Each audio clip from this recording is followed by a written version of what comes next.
प्यारे बच्चों, सुप्रभात।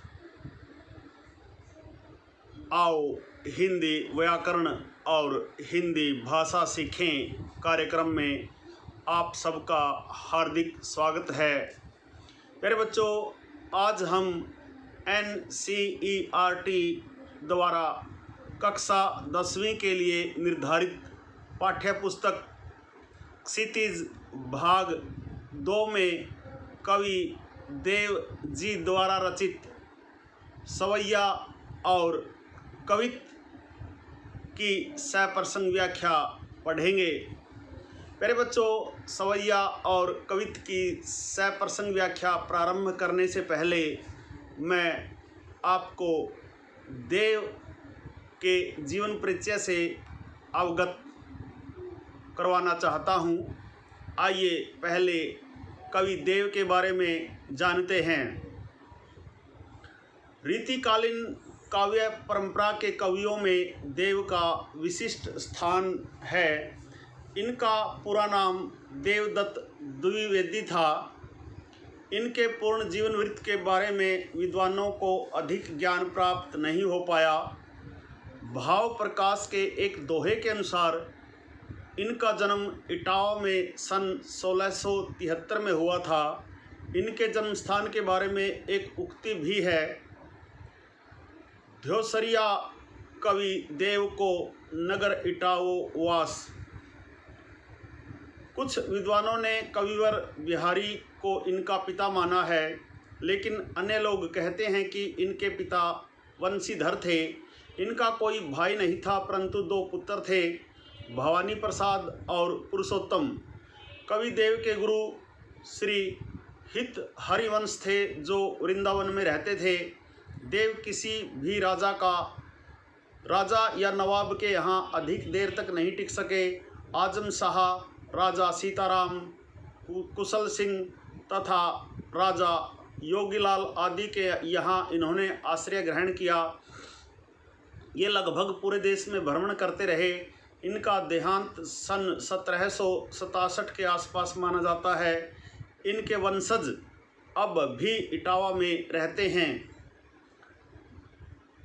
भाव विलास, रस विलास, भवानी विलास, कुशल विलास, सुमिल विनोद, सुजान विनोद, काव्य रसायन, जयसिंह विनोद, अष्टयाम, प्रेम चंद्रिका, वैराग्य शतक, देव चरित्र, देव माया प्रपंच तथा सुख सागर तरंग आदि इनकी प्रमुख रचनाएं हैं। इनके नाम के साथ कुछ संस्कृत की रचनाएं भी जुड़ी हुई हैं। प्यारे बच्चों, यह थी कवि देव के बारे में, उनके जीवन परिचय के बारे में जानकारी और उनकी रचनाओं के बारे में जानकारी। प्यारे बच्चों, आइए अब हम सवैया की सप्रसंग व्याख्या करते हैं। पायनी नुपुर मंजू बजय, कटी किंकनी कै धुनी की मधुराई, सांवरे अंग लसई पटपीत, हिये हुलसई बनमाल सुहाई, माथे किरीट बड़े दृग चंचल, मंद हंसी मुखचंद जुन्हाई, जय जग मंदिर दीपक सुंदर, श्री ब्रज दुल्ह देव सहाई। प्यारे बच्चों, आप सबसे पहले प्रसंग संकेत लिखेंगे, जिसमें सवैया की प्रथम जो पंक्ति है उसके प्रथम 2-3 शब्द लिखें और प्रसंग संकेत की जो दूसरी पंक्ति है उसमें सवैया की अंतिम पंक्ति के 2-3 शब्द लिखें, ताकि एग्जामिनर को पता चल जाए कि आपने किस पद्यांश की सप्रसंग व्याख्या की है। प्यारे बच्चों, यदि इस सवैया के प्रसंग की बात करूं तो आप लिखेंगे कि प्रस्तुत सवैया कविवर देव के श्री कृष्ण के रूप सौंदर्य संबंधी सवैयों में से लिया गया है। इसमें उन्होंने बालक श्री कृष्ण के रूप सौंदर्य का अत्यंत मनोरम चित्रण किया है। प्यारे बच्चों, सवैया की व्याख्या प्रारंभ करने से पहले इसके शब्दार्थ देख लीजिए। पायनी पाँव, पायनी नुपुर मंजू बजई, पायनी पाँव, नुपुर पायल, मंजू सुंदर, किंकनी के धुनी की मधुराई, किंकनी होती है करधनी, तगड़ी जिसको कहते हैं, लसई सुंदर लगती है, पट वस्त्र पीत पीला, हिये हृदय, हुलसई आनंदित होना, बनमाल फूलों की माला, सुहाई सुशोभित होना, और किरीट मुकुट, दृग आंखें, मंद धीमी, मुखचंद चांद सा मुखड़ा, जुन्हाई चांदनी रात, जग मंदिर संसार रूपी मंदिर, श्री ब्रज दुल्हा, ब्रज का दुल्हा अर्थात श्री कृष्ण, सहाई सहायक। प्यारे बच्चों, आइए इसकी व्याख्या देखिए। पायनी नुपुर मंजू बजई, कटी किंकनी के धुनी की मधुराई। कवि देव श्री कृष्ण के रूप सौंदर्य का वर्णन करते हुए कहते हैं कि पायनी नुपुर मंजू बजई के श्री कृष्ण के पाँव में सदैव घुंघरू वाली पाजेब बजती रहती है। पायनी नुपुर मंजू बजई, श्री कृष्ण के पाँव में सदैव घुंघरू वाली पाजेब बजती रहती है, जो उनके पाँव की शोभा को बढ़ाती है। कटी कमर, किंकनी कई, धुनी की मधुराई, उनकी कमर पर बंधी हुई तगड़ी की मधुर ध्वनि भी उनके चलते समय सुनाई देती है। प्यारे बच्चों, बालक श्री कृष्ण के रूप सौंदर्य का वर्णन करते हुए कवि देव जी कहते हैं कि सदैव श्री कृष्ण के पाँव में घुंघरू वाली पाजेब बजती रहती है, जो उनके पाँव की सुंदरता को बढ़ाती रहती है। इसी प्रकार बालक श्री कृष्ण की कमर में तगड़ी बंधी हुई है, जो चलते समय मधुर ध्वनि के साथ बजती रहती है। सांवरे अंग लसई पटपीत, सांवरे अर्थात काले, श्री कृष्ण के सांवले शरीर पर पीले वस्त्र सुशोभित हो रहे हैं, बहुत सुंदर लग रहे हैं। हिये हृदय पर, फूल से सुशोभित है बनमाल सोहाई, यानी कि बालक श्री कृष्ण के गले में वन के फूलों की जो माला है वह बड़ी सुंदर लग रही है। माथे किरीट, श्री कृष्ण के माथे पर मुकुट विराजमान है। माथे किरीट बड़े दृढ़ चंचल, श्री कृष्ण के माथे पर मुकुट विराजमान है। उनकी बड़ी बड़ी आँखें बड़े दृढ़ चंचल, उनकी बड़ी बड़ी आँखें अत्यंत चंचल हैं। मंद हंसी मुखचंद जुन्हाई, उनके चेहरे की हंसी ऐसे लगती है जैसे चांद की चांदनी ही उनके चेहरे पर उतर आई हो। जय जग मंदिर दीपक सुंदर, जय जग मंदिर, जग मंदिर इस संसार रूपी मंदिर में ब्रज के दुल्हे श्री कृष्ण दीपक के समान हैं। जय जग मंदिर दीपक सुंदर। कवि देव जी यहाँ कहते हैं कि इस संसार रूपी मंदिर के दीपक के समान श्री कृष्ण हैं। बालक श्री कृष्ण की जो छवि है वह इस संसार रूपी मंदिर के दीपक के समान है। श्री ब्रज दुल्हे देव सहाई। आगे देव जी कामना करते हैं कि विष्णु के अवतार श्री कृष्ण सबके सहायक बने, सबकी सहायता करें। मेरे बच्चों, यह थी सवैया की सप्रसंग व्याख्या। आशा है आपको अच्छी प्रकार से समझ में आई होगी। एक बार फिर से मैं इसको दोहरा देता हूँ। पायनी नुपुर मंजू बजई, बालक श्री कृष्ण के रूप सौंदर्य की विशेषता का वर्णन करते हुए कवि देव जी कहते हैं कि बालक श्री कृष्ण के पैरों में सदैव पायल बजती हुई सुंदर लगती है। उसकी कमर में तगड़ी बंधी हुई है, जो चलते समय मधुर ध्वनि पैदा करती है। बालक श्री कृष्ण के सांवरे अंग लसई पटपीत, बालक श्री कृष्ण के सांवले शरीर पर पीले वस्त्र सुशोभित हो रहे हैं। ये हुलसई बनमाल सुहाई, बालक श्री कृष्ण के गले में वन के फूलों की माला सुशोभित हो रही है। माथे किरीट बड़े दीर्घ चंचल, श्री कृष्ण के माथे पर मुकुट विराजमान हैं। बालक श्री कृष्ण की बड़ी बड़ी आँखें चंचल हैं। मंद हंसी, श्री कृष्ण के चेहरे की जो मंद मंद हंसी है उसको देखकर ऐसे लगता है जैसे मुख चंद जुनहई, जैसे चंद्रमा की चांदनी ही उनके मुख पर उतर आई हो। जय जग मंदिर दीपक सुंदर, इस संसार रूपी मंदिर के दीपक के समान श्री ब्रज के दुल्हे हैं, अर्थात श्री कृष्ण इस संसार रूपी मंदिर के दीपक के समान हैं। श्री ब्रज दुल्हे देव सहाय। अंत में कवि देव जी कहते हैं कि विष्णु के अवतार श्री कृष्ण हम सब की सहायता करें, सबके सहायक बने। प्यारे बच्चों, यह थी सवैया की सप्रसंग व्याख्या। आशा है आपको अच्छी प्रकार से समझ में आई होगी। आप इसके शब्दार्थों का अभ्यास करें और एक दो बार इसको अच्छी प्रकार से सुने समझे, आपको समझ में आ जाएगी। प्यारे बच्चों, अब हम कवित की सप्रसंग व्याख्या करते हैं। आइए कवित को पढ़ते हैं। डार द्रुम पलना बिछौना नव पल्लव के, सुमन झिंगोला सोहे तन छवि भारी दे। पवन झुलावे केकी कीर बतरावे देव, कोकिल हलावे हुलसावे कर तारी दे। पुरित प्राग सो उतारो करे राई नोन, कंज कली नायिका लतान सिर सारी दे। मदन महीप जू को बालक बसंत ताही, प्रातः ही जगावत गुलाब चटकारी दे। प्यारे बच्चों, प्रस्तुत कवित हिंदी की पाठ्य पुस्तक क्षितिज भाग 2 में संकलित देव के कवितों में से लिया गया है। इस कविता में कवि ने बसंत ऋतु का प्राकृतिक चित्रण किया है।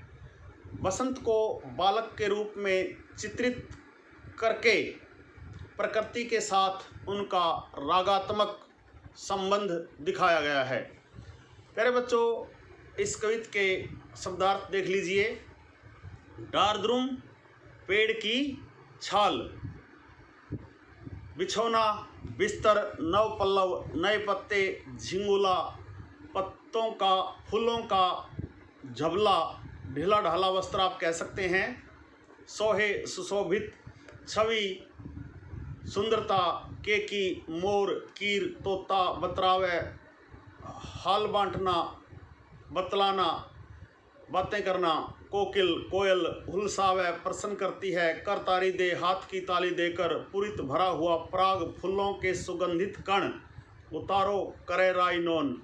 बच्चे की नज़र उतारने के लिए उसके सिर के चारों ओर राई नमक घुमाकर आग में जलाने की प्रक्रिया।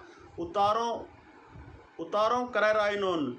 जब छोटे बच्चे को नज़र लग जाती है तो उसके ऊपर से राई और नमक घुमाकर आग में डाला जाता है, जलाया जाता है, और हम समझते हैं कि उसकी नज़र उतर गई। कंज कली कमल की कली, लतान लताओं की मदन कामदेव, महीप राजा ताही उसे चटकारी चुटकी। प्यारे बच्चों, आइए अब इस कविता की व्याख्या देखते हैं।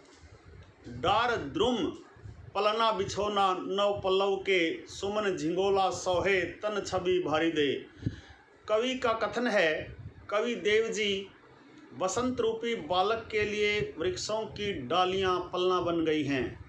कवि देव जी कहते हैं कि अभी अभी बसंत ऋतु का आगमन हुआ है, अर्थात बसंत रूपी बालक ने अभी अभी जन्म लिया है, और उस बसंत रूपी बालक के लिए वृक्षों की जो डालियां हैं वह पलना बन गई हैं। डार द्रुम पलना बिछौना नव पल्लव के। बसंत ऋतु का भी अभी आगमन होना मतलब बसंत रूपी बालक का भी अभी जन्म हुआ है, और वृक्षों की जो डालियां हैं वो उस बसंत रूपी बालक के लिए पलना बन गई हैं। बिछौना नव पल्लव के, और नए नए पत्तों अर्थात कोपलों का बिछौना बना दिया गया है। कहने का भाव यह है कि बसंत रूपी बालक के लिए वृक्षों की डालियों का पालना बना दिया गया है और नए नए पत्तों का बिछौना बना दिया गया है और बसंत रूपी बालक के सोने का पूरा प्रबंध कर दिया गया है। सोमन झिंगोला सोहे तन छवि भारी दे, उसके वस्त्र फूलों के हैं। उस बसंत रूपी बालक के जो वस्त्र हैं वो फूलों के हैं जो अत्यंत सुंदर हैं। बसंत रूपी बालक की सुंदरता को और भी बढ़ा रहे हैं। पवन झुलावे, जिस पलने पर, जिस झूले पर बसंत रूपी बालक को लेटा दिया गया है, सुला दिया गया है, उसके झूले को मंद मंद गति से चलने वाली जो पवन है वह झुला रही है। कवि देव का आगे कहना है कि केकी कीर बतरावे। कवि देव जी आगे कहते हैं कि केकी मोरनी और तोते, मोर केकी मोर मोरनी कीर तोते। कवि देव जी कहते हैं कि मोरनी और तोते उसे मिठी वाणी से आनंदित करते हैं। मोरनी और तोते बसंत रूपी बालक को अपनी मधुर वाणी से आनंदित करते हैं और उसे लौरियां सुनाते हैं। कोकिल हलावे हुलसावे कर तारी दे। आगे देव जी कहते हैं कि कोकिल अर्थात कोयल अपने हाव भाव से उसे प्रसन्न करने की चेष्टा करती है। कोकिल हलावे, कोकिल अपने हाव भाव से बसंत रूपी बालक को प्रसन्न करने की चेष्टा करती है, मानो वह ताली बजाकर बच्चे को बहला रही हो। पुरित प्राग सो उतारो करे राई नोन, कंजकली नायिका लतान सिर सारी दे। यहाँ कंजकली कमल की कली। कवि देव जी कहते हैं कि कमल की कली रूपी नायिका अपने पूर्ण सौंदर्य के रस से भरी हुई लताओं की साड़ी को सिर पर धारण कर उस बच्चे की राई नौन उतारती है, अर्थात उस पर आई विपत्तियों को मिटाने का प्रयास करती है। एक बार फिर देख लीजिए। पुरित प्राग सो उतारो करे राई नौन, कंजकली नायिका लतान सिर सारे दे। कंजकली अर्थात कमल की कली रूपी नायिका अपने पूर्ण सौंदर्य के रस से सनी हुई लताओं की साड़ी को सिर पर धारण कर उस बच्चे की राई नौन उतारती है, अर्थात उस पर आई विपत्तियों को मिटाने का प्रयत्न करती है। जिस प्रकार माताएं अपने दूध मुहे बच्चों को बुरी नज़र से बचाने के लिए उनके सिर के ऊपर से राई और नमक घुमाकर आग में डाल देती हैं और इस प्रकार उनकी नज़र उतर जाती है। मदन महिप जू को बालक बसंत ताही, प्रातः ही जगावत गुलाब चटकारी दे। आगे कवि देव जी कहते हैं कि मदन कामदेव, महिप राजा, जू को बालक बसंत ताही, कामदेव के पुत्र बसंत को प्रातः विमल कली चुटकी बजाकर उठाती है। बालक बसंत ताही प्रातः ही जगावत गुलाब चटकारी दे। आगे कवि देव जी कहते हैं कि कामदेव के पुत्र बसंत को प्रातः विमल कली चुटकी बजाकर जगाती है। जैसे माता बच्चे को प्यार से जगाती है, उसी प्रकार कली बसंत रूपी बालक को ध्यान से चुटकी बजाकर जगाने का प्रयत्न करती है। जिस प्रकार एक माँ अपने लाडले को प्यार से जगाती है, उसी प्रकार गुलाब की कली प्रातः कामदेव के पुत्र बसंत को चुटकी बजाकर जगाने का प्रयास करती है। प्यारे बच्चों, यह थी देव द्वारा रचित कवित की सप्रसंग व्याख्या। आशा है आपको अच्छी प्रकार से समझ में आई होगी। प्यारे बच्चों, आज के पाठ में हमने कवि देव द्वारा रचित सवैया और कवित की सप्रसंग व्याख्या समझी, पढ़ी, जानी। मुझे आशा ही नहीं पूर्ण विश्वास है कि आपको आज के दोनों पदों की सप्रसंग व्याख्या समझ में आई होगी। प्यारे बच्चों, यदि आज की सप्रसंग व्याख्या आपको अच्छी प्रकार से समझ में आई हो तो इस वीडियो को लाइक, कमेंट और ज़्यादा से ज़्यादा शेयर अवश्य करें।